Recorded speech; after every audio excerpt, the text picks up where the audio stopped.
Hi, welcome to another video. Still part one, core beliefs. These questions are about my philosophy or legacy in general on this. For this question, it is, if my contrarian view could only be written on a billboard, what would it say? And I imagine this is more because I don't have a lot of space to write the message. It's hard. There's probably a few different ones that I would consider putting up there. The most likely one that I would want to go with is probably something along the lines of, you've never truly failed until you give up or stop trying. I like that one because a lot of people feel like they're failing, and as long as they keep pushing, they won't. Like, you can succeed if you continue to push. Although that's a difficult one because there's several others that I'd go with.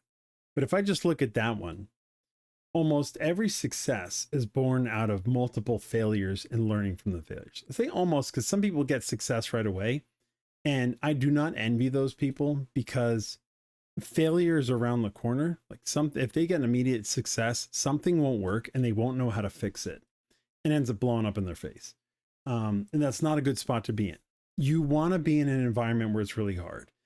And the way you can look at this as a factual piece of evidence is you can look at the number of businesses that are started in a recession versus the number of businesses that are started in a boom, whatever it's called, right? And the data shows that businesses that get started and survive in a recession stay in business way longer than businesses that are started in a boom.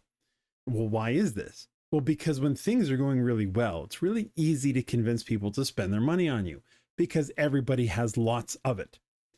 When there's a recession and you're running a business, you have to figure out how to convince somebody who's tight on money and things look bad to spend some of the little that they have on your business, both for themselves and for your business to succeed. It's a very lean way of operating, right? I forget what they call it. They might call it lean something or other, but in a sense, that's what it comes down to. And those businesses only succeed because they continue to push through the failures. This didn't work. That didn't work. This didn't work. This model isn't working. I'm not getting enough customers doing this. I'm not generating enough revenue doing that. They keep having to tweak it till they succeed. And then they continue to succeed regardless of what happens to them. And that's part of the, you only fail if you give up.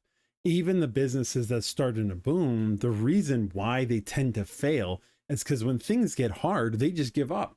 They go, I don't know why this isn't working. The market conditions must dictate that a business like mine can't survive. So why bother trying? Let's just close up shop.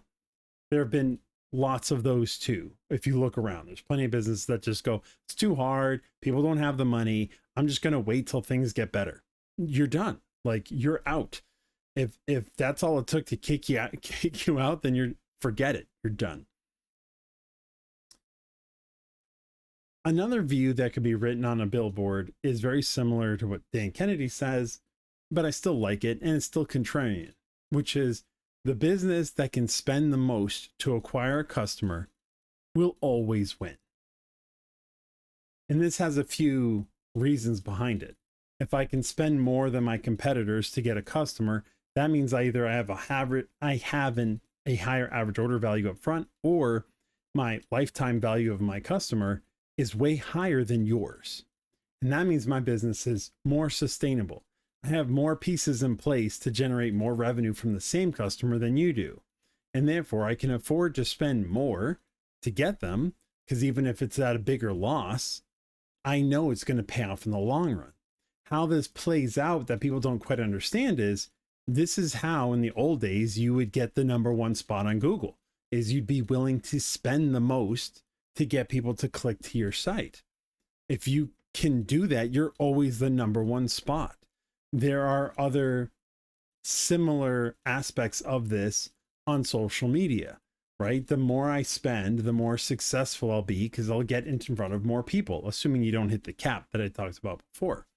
So if I know I can spend $300 to acquire a customer, well, I can spend $300 to acquire a customer. Whereas my competitor they might be only able to spend 30, 40, 80, maybe 100.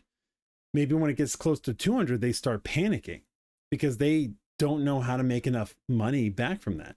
And it could be off of a front end product that's $2, $10, or $20. As an example, I don't really want to go into the data too much because I think it's still confidential, and I believe they're still doing this, but I'd have to double check. But one of the business owners I used to work with, their front end, their very first product they sold to people was $2. They were willing to spend 80 to get a $2 sale. Adjusted for inflation, that's probably closer to 150 now, based on when I did it, right? But even at 150, it still made sense.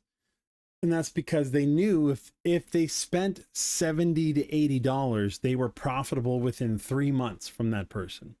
They could spend more and be more and still be profitable, but it's a longer pipeline, and the business couldn't sustain that sort of loss up front. But they could spend that. Now their competitors could only spend like $10 to $20. So they had a hard time acquiring customers while we were able to gather them all. We were even able to get it from competitors because they were selling their list, trying to make up for the loss that they were dealing with. It ended up being a very successful model.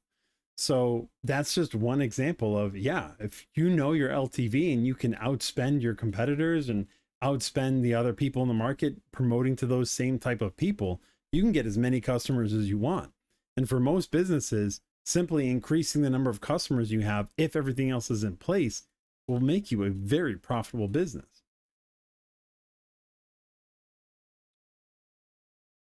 If there was another view that I would say that could only be written on a billboard, what I would say is what I've said a few times, that all marketing works, and don't fall for the fads. Most gurus won't tell you how much it actually costs to make money, and all the marketing that's out there already works. So why don't you do the stuff that costs less and will still work to bring in the customers before you do the fancy new stuff? Maybe that's just a few of my views, contrarian views, that I'd summarize down to a key point.